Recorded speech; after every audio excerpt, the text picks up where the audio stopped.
আজ এই জীবন নামক জার্নিটাতে আমি বড্ড ক্লান্ত আমি এই জন্যই বলছি। ছোট্ট বয়সে আমার বিয়ে হয়েছে, যখন আমি মাধ্যমিক দিই তখন আমার বিয়ে হয়েছে। আজ একজন আমি মেয়ে সন্তানের মা, প্লাস সংসার সামলাচ্ছি, পড়াশোনা করিয়েছি, নিজে করছি। তো যাই হোক বন্ধুরা, শুভ সকাল তোমাদেরকে সবাই। আশা করি তোমরা খুব খুব ভালো আছো, আমিও অনেক ভালো আছি। ঘুম থেকে উঠেই দেখলাম রাত্রিতে অনেক বৃষ্টি হয়েছে। বাড়িঘরে কী অবস্থা! বাড়িঘর আমি চাইলেও মানে এতটা মানসিকভাবে ভেঙে পড়েছি, বাড়ির যে কটু কথা, মানসিক চাপ, সেই হিসেবে আমি ধরো মন চায় বসত করি একটা বাড়িতে, পরিষ্কার করি যেটুকু মতো, সময়টা হয়ে ওঠে না। কিন্তু একটা বাড়িতে যে থাকবো, মনে হয় একটা ভয় নিয়ে বাঁচি। মানে যখন তখন ছেড়ে দেওয়ার হুমকি, চলে যাওয়ার হুমকি, তখন মনে হয় আদৌ কি আমি বাড়িতে থাকবো, এরকম একটা গেছে। তো যাই হোক, জানি না আমার কেন এরকম পরিস্থিতি, হয়তো বা আমারই দোষ, আমি কাউকে দোষারোপ করি না। তো যাই হোক, দেখো ওইসব কথা বললে না অটোমেটিক ভিতর থেকে কী সব কথা বের হয়ে আসে। আমি সব সময় দোষাই যে এটা আমার দোষ, এটা আমার কর্মের দোষ। তো যাই হোক, দেখো আমি এখন বাড়িঘর পরিষ্কার করে নিচ্ছি। আজকে মেয়েকে নিয়ে যাব স্কুলে, কারণ টাকার স্কুল তো। কারণ আমি চাই যে আমি যে যে জিনিসটা পাইনি চেষ্টা করব আমার বাচ্চাকে দেওয়ার, চেষ্টা করি। জানি না হবে কি না, সম্পূর্ণ আমি উপরওয়ালাকে বিশ্বাস করি, তিনি যা চাইবেন তাই হবে।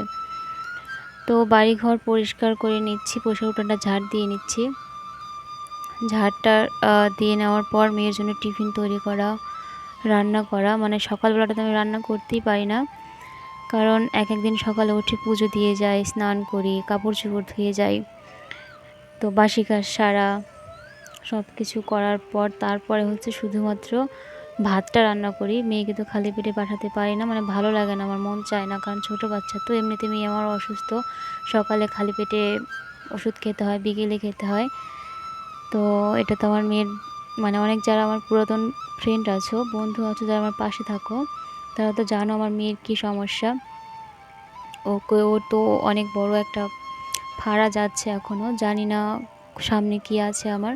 সম্পূর্ণ সময়ের হাতে, নিয়তির হাতে ছেড়ে দিয়েছি। ওই জন্য সকালবেলা আমি কিছু না কিছু একটা রান্না করেই মেয়েকে খাওয়াই, কারণ এত পাওয়ারের ওষুধ খায়, এটুকু বয়সে কতই বার সহ্য হবে। তো যাই হোক, দেখো আমার টিউবওয়েল পাড়টার অবস্থা কী। হ্যাঁ, করি আমি, করার পরেও মানে এমন এমন কথা শুনতে হয়, তারপর আর মানে তাকাতে ইচ্ছে হয় না। তো যাই হোক, আমি ওনাদের নামে কোনো বদনাম কিংবা কটু কথা আমি বলতে চাই না। তো দেখো আমি এখন হচ্ছে ওই তো ছোট্ট একটা হাঁড়িতে ভাত রান্না করব। তো এই রান্না নিয়েও কেন জানি আমার, জানো, বারবারই একই কথা বের হয়ে আসে, যদিও বা আমি বলতে চাই না, কারণ আমার জীবনটাতে না এখন মানে এই নেগেটিভিটি এরকম এইসবই সব চলে আসে। তো দেখো অল্প কয়েকটা চাল ধুয়ে দিলাম। এখন ওই তো বললাম আলু ভাতে কিছু একটা দেবো, কিছু রান্না করার মধ্যে কিছুই নেই, আনবো। তারপরে আমার তখন বাজার যেতে লজ্জা করে, বলবে বাবা এত সুন্দর এত বড় পড়াশোনা করেও এখন হেন করে তেন করে। কেন গ্রাম অঞ্চলে কি না এগুলো একটা কমন ব্যাপার হয়ে গেছে, লোকের পিছে লাগা। শিক্ষিত মেয়ে হয়ে এরকম করে, বাবা মা দিতে চায়নি, বোঝ এবার নিজের পছন্দ মতো বিয়ে করেছিস, এবার ঠেলা বোঝ, কেমন লাগে, শ্বশুরকে ভাত দেয় না, হবেই তো। মানে দেখো আমি যেটা চাইনি জীবনে সেটাই আমার সাথে হয়েছে আজ। আমি যেটা লোক লজ্জা ভয় মানবতা জ্ঞান বরাবর ছিল আমার,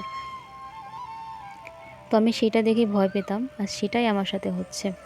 তো যাই হোক, দেখো বাড়ি ঘরের কি অবস্থা দেখছো, নিজেরই খারাপ লাগে। তো কি বলবো, দেখো মেয়েকে খাওয়াই নিয়ে মেয়ে একা একাই ড্রেস পরলো, মানে আমাকে পরাতে দেয়, মা আমি পরবো আমাকে দাও। ওই পরলে একা একাই ড্রেস, তারপর মানে রেডি হলাম, আমি নিজেও রেডি হলাম, হয়ে দেখো যাচ্ছি হচ্ছে স্কুলে। তারপর মেয়েকে একটা দই কিনে দিলাম, কারণ সকালে তো ভাত খেয়েছে অল্প, তারপর সকালে কিশমিশ জন্য জল খাওয়া, ওটা নাকি কিডনির পক্ষে খুব ভালো, ওই জন্য দিয়েছিলাম। তারপর মেয়ে আমার না সকালবেলা না অনেকটা একটু পাতলা পায়খানা করেছে, তো ভাবলাম শরীরে যেন ঘাটতি হয়েছে, একটু দই কিনে দিই, পেটের জন্য একটু যেন ভালো হয়, ঠান্ডা থাকবে পেটটা। তো তারপরে দেখো মেয়ে আমার স্কুল যে নাচ করছে।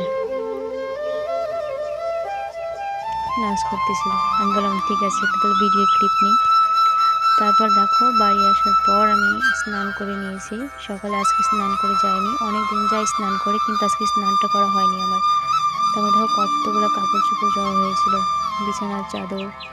কারণ ওই যে বিছানার চাদরগুলো আছে ওগুলো আমি পেতে টিউশন পড়াই, কারণ যেটা চটটা ছিল পাটিটা ছিল সেটা আমাকে মানে ছিল আমার কাছে, সেটা সে নিয়ে নিয়েছে।